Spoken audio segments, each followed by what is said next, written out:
Hi everyone, it's Maria again. Ngayon ang ibablog ko ay my daily routine. Yan, gumising ako ng 5 o'clock in the morning. Of course, it's so freezing and it's so dark still. At ayan, nag-prepare na ako and ready to work. Sama ko kayo.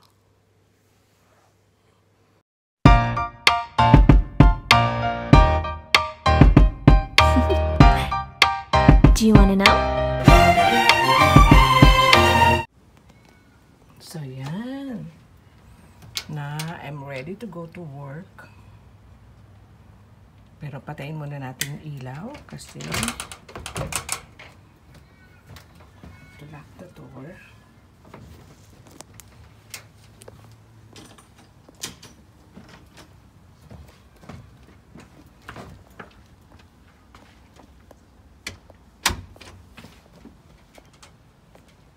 So it's windy and it's still dark. It's freezing. Yeah.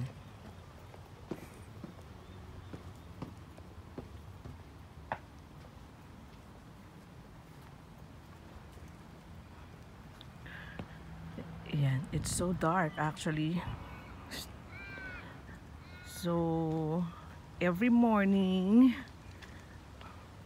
every time I go to work, it's still dark. And then, leaving from work, it's already dark. Ayan. So, this is the life here in Australia. You see? I don't bring my car because I'm enjoying going by train. Kasi mahalayo rin yung aking work. It's 1.5 hours drive. So, ayan. So, nagbabas lang ako. So, mga 3 minutes walk to the bus station. Whew.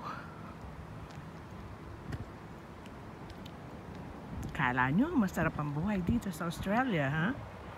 Masarap if you have plenty of money and if you don't have or if you don't need to go to work for a living, masarap.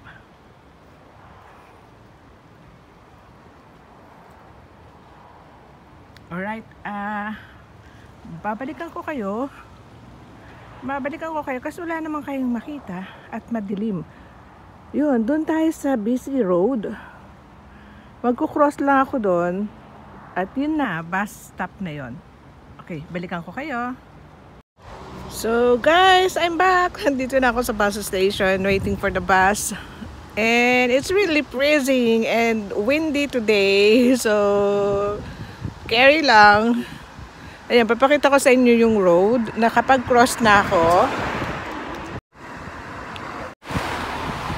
So yan, maghihintay tayo ng bus.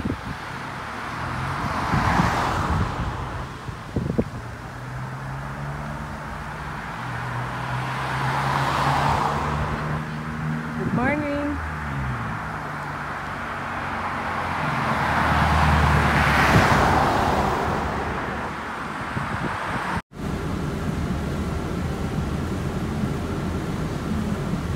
Ayan, nakababa na ako dito sa town and I'm going to buy my favorite bread for my breakfast. Yan. So, I just have my coffee with me and then I just have to buy some bread. Tapos, kain-kain ka lang sa train. Yan. Bibili muna ako.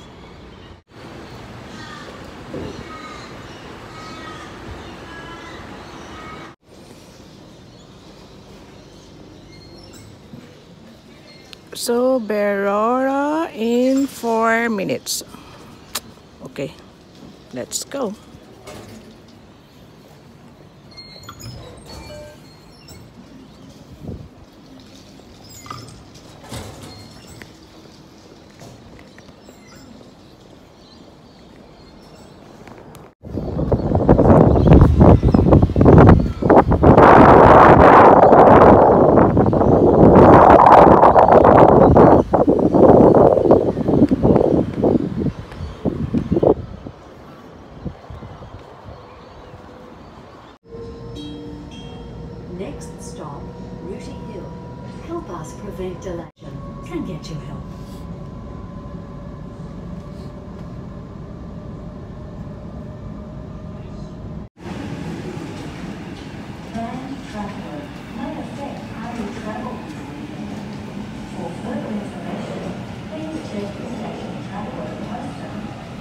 station staff use one of our real-time apps or manual at transportnxw.info to see how these change. Strategy, then all stations to Epping and then all stations to Hornsby.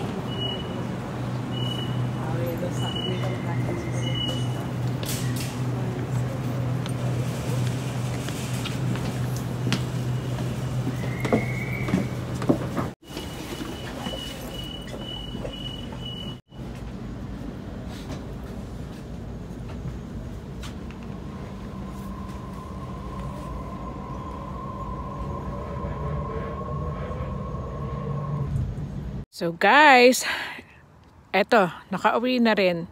Umalis ako kanina na it's still dark and then eto, dark na. At it's too cold, freezing. Kaya ayan, naka-bonnet ako. So ayan guys, nakauwi na. Hi guys, I'm back. Okay.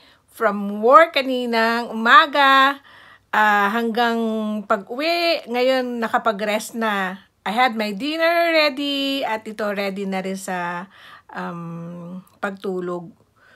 Pero dumating yung aking yung aking in-order na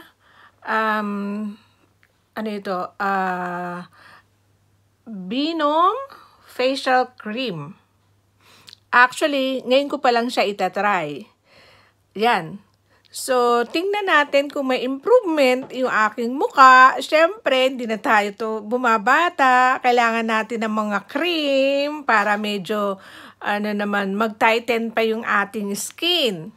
Ayan. So, i-apply ko siya. I-apply ko siya tonight. And then, so, this is my face for day 0 at titingnan natin after 1 week. At kung maganda siya, of course, I'm going to recommend this one to all of you. Ayan. Facial Lift Binom.